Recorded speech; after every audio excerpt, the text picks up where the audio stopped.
You know, it's crazy how small the world feels these days. Right. Not even just with travel, but everything's so interconnected.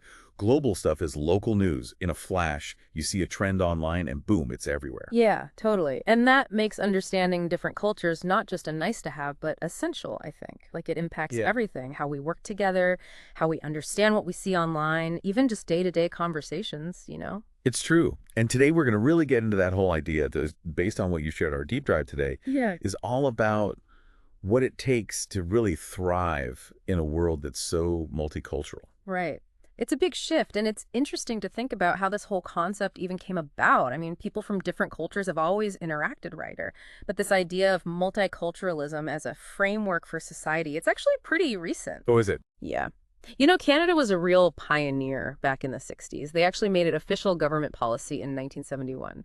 And that wasn't just some policy change, it was a big deal. It was about redefining what it meant to be Canadian. Not one single story, but a mosaic, as they call it. It's actually been really influential globally. A lot of countries look to that when they're trying to figure out how to deal with diversity and how to be different from assimilation or strict nationalism. Makes sense. This mosaic thing, Hmm. yeah, that really sticks with me. And one of the concepts from the stuff we've been looking at that stood out was this multicultural multiverse idea. It's not just about cultures existing side by side, is it? It feels way more dynamic than that. You got it. It's totally dynamic. This multicultural multiverse idea. It's about cultures constantly interacting and influencing each other. Like those lines we imagine between them, they're blurry, they're always moving. It's this constant exchange of traditions and ideas and perspectives all flowing together. So yeah, it creates these amazing opportunities to learn and grow, but it definitely presents some unique challenges too. Yeah, navigating that space must take some serious skill. The material calls it cultural fluency, right? Hmm. What does that actually look like in real life? How would you define that? Well, one thing to keep in mind is that cultural fluency, it's much more than just knowing different languages. Lerage, they define it as being able to really understand those unspoken rules, those behavioral norms, things like personal space, how people communicate, and being able to adapt your own behaviors so you're not accidentally stepping on toes. It's a high level of social intelligence, really. So being aware of all those subtle cues. Exactly. And you know what? More and more employers, they're specifically looking for people who have these skills, people who can navigate global teams and diverse markets. So yeah, it's not just some soft skill. Cultural fluency is becoming a real asset in the workplace. It can help you get ahead and even move into leadership positions. Makes you wonder if they'll start teaching it in schools, right? So maybe someday. But okay, so while we're talking about understanding other cultures, we also have to acknowledge this thing we all experience, this tunnel vision we all kind of have. Yeah, that's a good point. We get stuck in our own little world sometimes. We do. It's natural. We all tend to operate within the boundaries of our own experiences, right? But that tunnel vision, it can really limit our perspective. And honestly, it can even contribute to stereotypes, which is not what we want. That's why it's so important to actively seek out experiences and build relationships with people from different backgrounds. It's like what Nick Norani says, he tells immigrants to step outside of their ethnic enclaves and really immerse themselves in the new culture. It's about consciously pushing beyond those comfortable boundaries. Really broadening those horizons. Yeah. It's interesting because the author also shares some really personal stories that illustrate this point. Mm. Growing up as a Filipina in Canada, she talks about this feeling of being other all the time, even being disconnected from her heritage language, Tagalog at first. Yeah, those stories really highlight how complex identity can be. Like the question, where are you really from? It doesn't matter if someone has deep roots in a place, people still try to categorize them based on how they look. And then you have the author's experience visiting the Philippines and feeling like an outsider, even in her own cultural homeland. It shows you that identity isn't just about where you come from, but also where you've lived and how those experiences shape you. So you can be Filipino, but still feel a little lost because your upbringing was so different. It's so true. It's not just black and white, right? And it seems like this navigating multiple cultural spaces, it's not some niche thing anymore. It's becoming the norm. The sources really emphasize it. We've entered a full-blown multicultural era. Yeah, and when you look at the numbers, it's pretty undeniable. Take Canada, for example. They're projecting that by 2041, up to 34% of their population will be foreign-born. And in the US, it's happening right now. The multicultural population is already 40%. And get this, over half of those under 18 identify as multicultural. You've also got a record number of interracial marriages these days. It's a huge shift happening right before our eyes. And it's global, too. This isn't just North America. The whole global economy is being shaped by these multicultural dynamics. Yeah. Big migration flows in OECD countries. A lot of the EU workforce born outside the EU. It's a big deal. It is, and think about the economic implications. This movement of people, it brings diverse skills, new ideas, tons of consumer power. It's something businesses really can't ignore anymore. This is the reality of the marketplace now. Yeah, you snooze, you lose. Yeah. Right.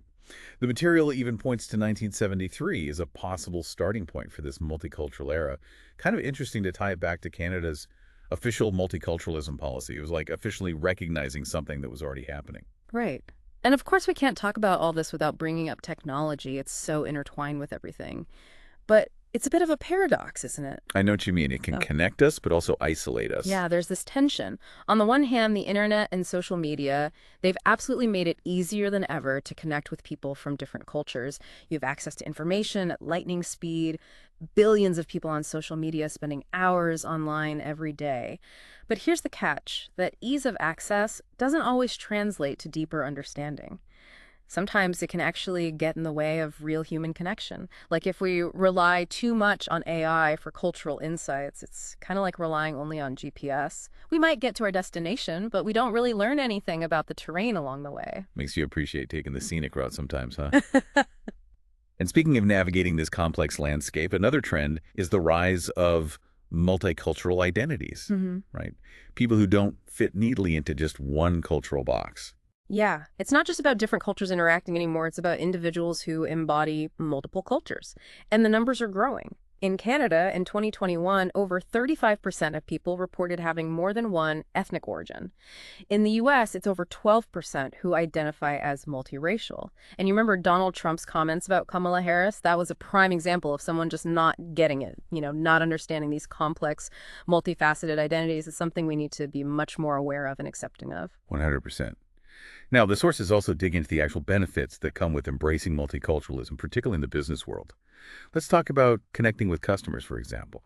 What are some of the key takeaways there? Well, one of the big advantages is that you can build much stronger relationships with your customers when you actually understand their cultural identity.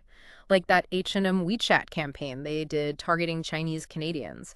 That was a really smart move. They used culturally relevant platforms and influencers, and it really resonated. Another example is Western Union's Yes campaign, which showed that even something as simple as communicating with customers in their preferred language can go a long way in building trust.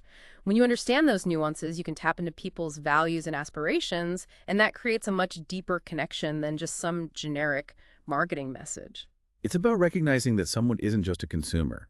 They're a person with a cultural background that shapes how they see the world. And this leads us to the whole concept of multicultural marketing, which is a big deal now. Totally. It's not some niche thing anymore. It's absolutely essential for reaching a huge and growing segment of the market.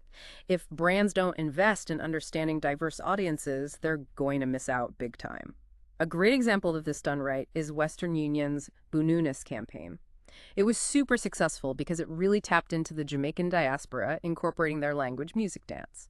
It was culturally intelligent marketing at its best. But on the flip side, if you don't have that understanding, it can backfire pretty badly. Oh, yeah, big time. And we've seen some examples of this, haven't we? The whole Simuli Boba brand thing, Tesco selling bacon-flavored Pringles during Ramadan. These are cautionary tales. They show how important cultural awareness is and how careful you have to be to avoid cultural appropriation. Honestly, having diverse voices involved from the very beginning of any project, that's the best way to avoid these kinds of potentially disastrous mistakes. It's not just about avoiding bad press either. There's a strong business case for valuing global experience and diversity within organizations themselves. Absolutely. Study after study has shown that diverse leadership teams lead to greater innovation and revenue. And the author's own career trajectory shows how important being able to navigate different cultural contexts can be for anyone. It's becoming a super valuable skill. Companies that get this and actively foster diversity, they tend to perform better overall. It just makes sense. It does when you think about it. Okay, so we've talked about cultural fluency and the importance of diversity, but how do you actually get to that deeper level of cultural understanding? Yeah. The material talks about this. Why? five times methodology as a way to go beyond surface level observations. Yeah, it's such a simple but effective technique. It's basically about asking why over and over again. It helps you peel back the layers of cultural practices and get to the underlying values and beliefs. Like in the example with the dim sum Lunar New Year campaign, asking why repeatedly revealed these nuances that would have been missed otherwise. And that led to a much more authentic and culturally resonant campaign. It highlights that true understanding goes way beyond just surface level stuff like language and appearance. It's about digging deeper into the why behind the what, right? And to really do that, you can't just rely on information you find online. The material really stresses the importance of going offline and actually immersing yourself in different cultures. It's about experience, not just information. Exactly. While online resources can be helpful, there's no substitute for real-world experiences. Like the author talks about going to the Vaisakhi festival and how impactful that was. Even within companies, having cultural immersion days can be really powerful for fostering empathy and understanding among employees. You're talking about experiencing things firsthand, not just reading about them in a book. Exactly. And it doesn't have to be some grand gesture. Even small things can make a difference. Like what? Oh, just striking up a conversation with someone from a different background, maybe trying a new restaurant or checking out a local cultural event. Those kinds of experiences can really open your eyes and help you connect with people on a deeper level. I like that. And of course, travel and cultural exchange programs, those are great ways to immerse yourself too. Those are fantastic for breaking down stereotypes and building empathy. And you know what? The fact that people are increasingly looking for authentic travel experiences, it shows that there's a growing awareness of the value of true cross-cultural interaction. It's not just about ticking things off a bucket list anymore. It's about really engaging with different cultures. And those can be some of the most memorable and rewarding experiences, right? But let's be real, navigating unfamiliar cultural norms can be nerve-wracking. Oh, for sure. It can be intimidating, especially if you're worried about making a mistake. I mean, we all want to be respectful, but sometimes it's hard to know what's appropriate. The story shared about the executive in Japan and the author's experience with the kola nut ceremony in Nigeria, they show how important it is to approach these situations with an open mind and a willingness to learn. Absolutely. Humility is key. When you encounter something you don't understand, don't judge. Be curious. Be respectful. Ask questions. It's amazing how much you can learn if you just approach things with a genuine desire to understand. That's great advice. Now let's talk about something that I think a lot of people can relate to. The fear factor. That feeling of hesitation or even anxiety that can come with engaging with different cultures. Oh, yeah, that's totally a thing. I mean, think about it. We naturally gravitate towards what's familiar, right? It's comfortable, it's safe. So stepping outside of that comfort zone, it can feel scary. The material talks about this concept of cultural inertia, that resistance to change in cultural norms. And then there's the idea of our cultural comfort zones. It's why it can be so hard to break out of those ingrained habits and ways of thinking. Like that story about the elderly Filipina immigrant opposing immigration. It's interesting how even within a cultural group, there could be resistance to change. Yeah, it's complex. But the bottom line is we have to get comfortable with being a little uncomfortable. It's like that ropes course analogy the author talks about. Facing your fears, whether it's a fear of heights or a fear of the unknown, that's how you grow. That's a great way to put it. And of course, this fear can be even more intense in the age of social media, where any misstep can be amplified and scrutinized online. That's the digital paradox at play again. We have so much access to information, but the fear of making a mistake and being called out publicly, it can be paralyzing. It's like this primal instinct kicking in. That's why having people like Chito Gonzalez who encourage us to fight that fear and step out of our comfort zones is so important. It's about having a support system. And Yeah. speaking of fear, the material also talks about the specific fear that many minorities experience, the fear of speaking up. That POCAM survey on microaggressions, it was pretty eye-opening, wasn't it? Yeah, that data was powerful. It really showed the impact that microaggressions can have on people. But it also highlighted the importance of speaking up even when it's uncomfortable. Because staying silent not only hurts the individual, but it allows those harmful behaviors to continue unchallenged. It's about having the courage to push back and help create a more inclusive and equitable environment. And that change needs to happen at an organizational level, too. It can't just be on individuals to shoulder that burden. That's a crucial point. It takes strong leadership and a genuine commitment from the top down. It's not enough to just talk about diversity and inclusion. You have to actually walk the walk. Look at Loblaws. They acquired T&T Supermarket, and they've done a great job of integrating it into their business. And then there's Fantuan. Their entire model is built around understanding and serving the specific needs of different cultural communities. These are examples of what's possible when organizations really embrace multiculturalism. So it's about action, not just words. Okay, so let's say a company decides to target a multicultural market. What are some of the key things they need to keep in mind? Well, first and foremost, they need to do their homework. Don't rely on assumptions or stereotypes. Like that story about the CPG brand that used Indian cultural references when they were trying to target Southeast Asian consumers. That's a perfect example of what not to do. Conducting thorough marketing audits, testing your campaigns with focus groups from the target cultures, that's essential. And don't just rely on generic AI tools. They're not sophisticated enough to understand those cultural nuances. So really taking the time to understand the specific needs and preferences of the audience you're trying to reach. Exactly. Because a misstep can be really damaging. And all of this comes down to effective communication, right? Those anecdotes about the president's comments about hair and the miscommunication between the media planner and the account manager, they show just how easily things can go wrong when people from different cultures are trying to communicate. You know what's interesting is how much our communication styles are influenced by our culture. It's often unconscious. But understanding those differences is key to avoiding misunderstandings, like with the Hong Kong media planner and the Latino account manager using the Hofstede framework, which looks at those key cultural dimensions, like how direct people are in their communication that help bridge the gap and resolve the issue. And you know what? That experience actually led to the development of the MQ assessment, which is pretty cool. It is. So cultural intelligence is really about understanding those underlying cultural influences that shape how we communicate. It is. It's about being aware of your own biases and being willing to learn about other people's communication styles. And that's something that can benefit anyone, not just in the workplace, but in all aspects of life. Absolutely. Okay, so we've talked about the individual level and the organizational level, but what about building a truly diverse team? That Yeah. seems crucial for fostering cultural intelligence within a company. It is. And it takes more than just good intentions. It requires a conscious effort to seek out and hire people who bring different perspectives to the table, people who might even challenge your own way of thinking. And once you have a diverse team, it's about creating an environment where everyone feels valued and respected. That means structuring projects to encourage collaboration and providing mentorship opportunities that bridge cultural differences. It's about baking those inclusive practices into the DNA of the company. It's about creating a culture of inclusivity, right? Right. And it's not enough to just talk about it. The material really emphasizes the importance of actually living those DEI principles. Like the author shares her experience participating in a Ramadan fast and hosting an iftar feast at work. That's a pretty powerful example of in-house cultural immersion. It is, and it shows a real commitment to understanding and respecting different cultural and religious practices. It's those kinds of actions that create a truly welcoming and inclusive workplace. It goes beyond just checking boxes on a diversity checklist. Exactly. It's about creating an environment where everyone feels like they belong.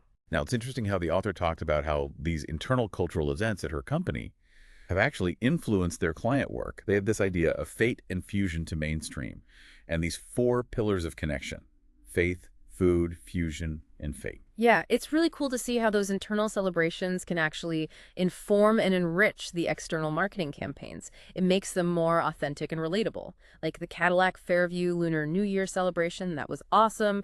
They incorporated traditional Chinese dance with indigenous Canadian hip hop. It was this really cool fusion of cultures. And it wasn't just some token gesture, it was a genuine expression of their values. Exactly. It showed that they really understood and valued the diversity of their audience. And that's what resonates with people. The discussion also touches on this idea of the commercialization of culture. They talk about how Guinness has been associated with St. Patrick's Day for ages, and how something similar could happen with other cultural festivals like Lunar New Year or Diwali. That's a fascinating thought. I mean, some people argue that commercializing cultural events takes away from their original meaning. But it can also be a way to introduce those traditions to a wider audience and promote cross-cultural understanding. Like, look at Tim Hortons. They're practically a Canadian institution now, and their brand is so deeply intertwined with Canadian culture, it's almost impossible to separate the two. So it's a double-edged sword in a way. It has the potential to both dilute cultural significance and broaden cultural appreciation. Okay, so last but not least, let's talk about the better tools for the multicultural era, specifically the role of AI and the need for greater representation in technology. This is so important. AI, it's a powerful tool, but it's only as good as the data it's trained on. garbage in, garbage out, right? And right now, a lot of AI models, they lack true multicultural intelligence because the data they're trained on is often biased. It might overrepresent certain demographics and underrepresent others. So we need more diversity in the teams that are creating these technologies. That's the only way to ensure that AI reflects the real world. And there's some positive developments in this area. Yeah. There are companies like Stock. They're providing diverse stock photos, which is huge because imagery is so important in marketing. And then there was that campaign by Eliminate Hate to get Asian names included in Microsoft Word's dictionary. These are small steps, but they're moving things in the right direction. And you can't forget about the author's own company, Too Long Technologies. They're trying to revolutionize multicultural marketing with their media marketplace. Right. They're making it easier for brands to connect with diverse audiences by providing access to a wider range of in-language media channels. It's about breaking down those barriers in media buying and planning. So it's not just about creating the tools, it's about making sure those tools are accessible and inclusive. Exactly. Because technology should be a force for good. It should help us connect with each other and understand each other better. That's a great point. And even with all these amazing technological advancements, it's important to remember the human element, right? We need ethical guidelines. We need responsible use, especially in this age of the internet where traditional media regulations don't really apply anymore. Marshall McLuhan said, "The medium is the message," and that's still true today. Maria Ressa, she talks a lot about the ethical considerations surrounding technology, and she's absolutely right. We have to use these powerful tools responsibly. The goal should always be to enhance human connection, not diminish it. Well said. So if we were to sum up our deep dive today, I think the main takeaway is that developing a multicultural mindset, it's not just a nice bonus anymore. It's absolutely essential for navigating our world. Whether you're talking about business or personal relationships, understanding and respecting different cultures is more important than ever. Absolutely. Your MQ, your multicultural quotient, it's your GPS in this complex world. And technology can be a powerful tool to amplify your efforts. But you have to use it consciously and thoughtfully. The ultimate goal is always to create more human connection, not less. It's so true. And to that end, I think the key is to stay curious, right? Never stop learning. Keep exploring different perspectives. Maybe try a dish you've never had before, or check out a cultural event that's outside of your usual experience. What do you think? What's one small step our listeners can take this week to broaden their cultural understanding? I love that. Maybe challenge yourself to have a conversation with someone from a different background. You never know what you might learn. Remember, cultivating a multicultural mindset, it's a journey, not a destination. So well said. Our guest today is an amazing community leader and advocate, and her work on diversity and inclusion is so important. She has a book coming out soon that I know will be a must-read. And if you want to continue this conversation, you can connect with her and AVC through the link in our show notes. Thanks for joining us for this deep dive. It was my pleasure. Keep learning, everyone. Absolutely. Until next time.